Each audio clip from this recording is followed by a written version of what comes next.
ആരും ആത്മവഞ്ചന ചെയ്യാതിരിക്കട്ടെ. ജ്ഞാനിയാകേണ്ടതിന് തന്നെ തന്നെ ഭോഷനാക്കട്ടെ. എന്തെന്നാൽ ഈ ലോകത്തിന്റെ വിജ്ഞാനം ദൈവത്തിന് ഭോഷത്വമാണ്.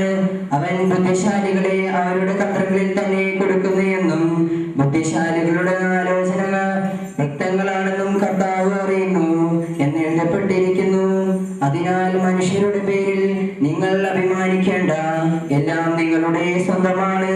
പൗലോസും അപ്പോലോസും കേഫായും ലോകവും ജീവനും മരണവും ഇപ്പോഴുള്ളവയും ഉണ്ടാകാനിരിക്കുന്നവയും എല്ലാം നിങ്ങളുടേത് തന്നെ. നിങ്ങളാകട്ടെ ക്രിസ്തുവിൻ്റെതും ക്രിസ്തു ദൈവത്തിൻ്റെതും. ഭാഗ്യമോ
ദൈവത്തിന്റെ ജീവനുള്ള വചനങ്ങൾ ആദരവോടും ഭക്തിയോടും കൂടെ നാം ശ്രദ്ധിച്ചു കേൾക്കണം.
അമ്മയുടെ ഉദരത്തിൽ വീണ്ടും പ്രവേശിച്ച് അവരെ ജനിക്കുവാൻ കഴിയുമോ?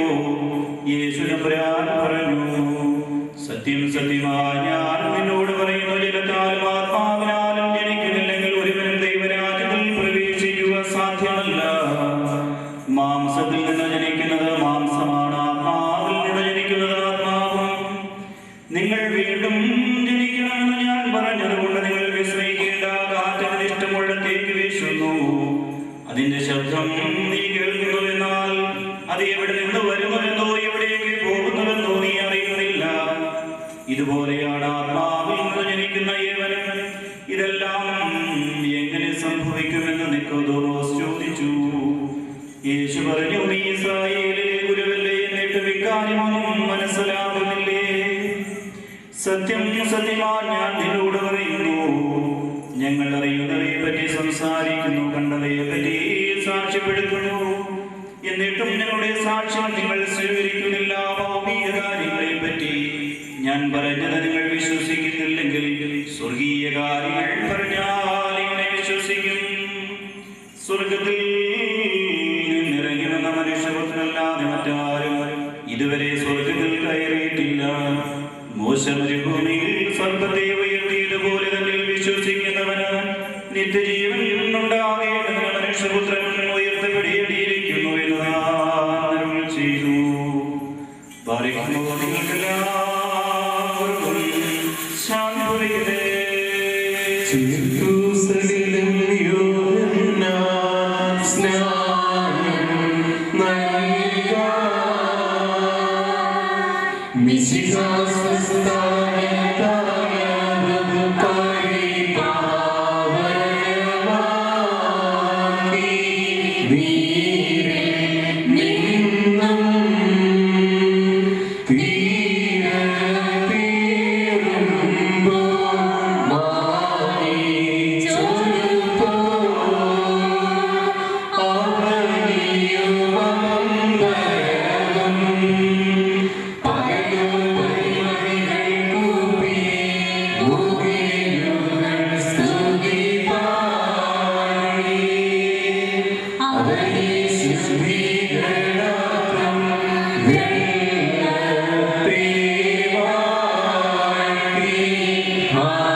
അന്ധകാരത്തിൽ നിന്ന് വെളിച്ചത്തിലേക്ക് വരുന്ന ഏതാനും വ്യക്തികളുടെ ചിത്രം വരയ്ക്കുന്ന സുവിശേഷമാണ് യോഹന്നാന്റേത്. സാക്ഷാൽ വെളിച്ചമായ യേശുവിൽ അവസാനം എത്തിച്ചേരുന്ന, യേശുവിന് വേണ്ടി പ്രകാശിക്കുന്ന ഒരുപാട് മനുഷ്യരുടെ കഥകൾ പറയുന്ന സുവിശേഷമാണ് യോഹന്നാന്റേത്. ഈ സുവിശേഷ ഭാഗത്ത് നാം കണ്ടുമുട്ടുന്ന വ്യക്തി നിക്കോദേമോസ് എന്ന ഫരീസേയനാണ്. യഹൂദ വിഭാഗത്തിൽ പ്രധാനരെന്ന് കരുതിയിരുന്ന ഒരു കൂട്ടം ആളുകളാണ് ഫരീസേയർ. ഫരീസേയൻ എന്ന വാക്കിന്റെ അർത്ഥം തന്നെ വേർതിരിക്കപ്പെട്ടവൻ എന്നാണ്. One who is separated. മറ്റുള്ളവരിൽ നിന്ന് എല്ലാ കാര്യങ്ങളിലും വേർതിരിക്കപ്പെട്ടിട്ടുള്ള ഫരീസേയരിൽ പ്രമുഖനാണ് നിക്കോദേമോസ്. സുവിശേഷത്തിന്റെ ആദ്യ ഭാഗം 3-ാം അധ്യായത്തിൽ ഇദ്ദേഹത്തെ നാം കണ്ടുമുട്ടുന്നു. യോഹന്നാന്റെ സുവിശേഷത്തിൽ തന്നെ 3 പ്രാവശ്യം നിക്കോദേമോസ് പ്രത്യക്ഷപ്പെടുന്നുണ്ട്. ഞാൻ ആദ്യമേ സൂചിപ്പിച്ചതുപോലെ തന്നെ സാവകാശം വെളിച്ചത്തിലേക്ക് വരുന്ന വ്യക്തിത്വത്തിന്റെ ഉടമയാണ് നിക്കോദേമോസ്. രണ്ടാമത് നിക്കോദേമോസിനെ കണ്ടുമുട്ടുന്നത് യേശുവിനെ വിചാരണ ചെയ്ത് കുറ്റം വിധിച്ച് ചമ്മട്ടി കൊണ്ടടിക്കുവാൻ ഏൽപ്പിച്ചു കൊടുക്കുമ്പോൾ സെനുഗദ്രീൻ സംഘത്തിലെ പ്രധാനിയായ നിക്കോദേമോസ് ഇപ്രകാരം പറയുന്നു: കുറ്റം വിധിക്കപ്പെട്ട ആളിൽ നിന്ന് കേൾക്കാതെ ഒരിക്കലും വിധി പ്രസ്താവിക്കരുത്. യേശുവിനെ രാത്രി വന്ന് കണ്ട നിക്കോദേമോസ് അടുത്ത് അവനെ നിരീക്ഷിക്കുന്ന വ്യക്തിയായിരുന്നു. യേശുവിനെ അടുത്ത് നിരീക്ഷിച്ചുകൊണ്ടിരുന്ന നിക്കോദേമോസ് യേശു പാപമില്ലാത്തവനാണെന്നും അവൻ ദൈവപുത്രനാണെന്നും കൃത്യമായി മനസ്സിലാക്കിയതുകൊണ്ട് സെനഗദ്രീൻ സംഘത്തിൽ വെച്ച് നിഷ്കളങ്കമായ രക്തത്തിനു വേണ്ടി നിക്കോദേമോസ് വാദിക്കുന്നു. പിന്നീട് സുവിശേഷത്തിന്റെ അവസാന ഭാഗം യേശുവിന്റെ മൃതശരീരം അരിമത്യക്കാരനായ യോസേഫും യേശുവിനെ രാത്രിയിൽ വന്നു കണ്ട നിക്കോദേമോസും ചേർന്ന് കല്ലറയിൽ സംസ്കരിച്ചു. സുവിശേഷത്തിന്റെ അവസാന ഭാഗത്ത് നാം കാണുന്നത് പോലെ മോശ മരുഭൂമിയിൽ സർപ്പത്തെ ഉയർത്തിയതുപോലെ മനുഷ്യപുത്രനും ഉയർത്തപ്പെടേണ്ടിയിരിക്കുന്നു. മനുഷ്യപുത്രൻ ഉയർത്തപ്പെട്ട് കഴിഞ്ഞപ്പോൾ ഇത് എന്റെ കർത്താവാണെന്ന് നിക്കോദേമോസ് തിരിച്ചറിഞ്ഞതുകൊണ്ട് അതുവരെയും തന്നെയും സമൂഹത്തെയും ഭയപ്പെട്ടിരുന്ന നിക്കോദേമോസ് ധൈര്യപൂർവ്വം കർത്താവിന്റെ ശരീരം ഏറ്റെടുത്ത് കല്ലറയിൽ സംസ്കരിച്ചു.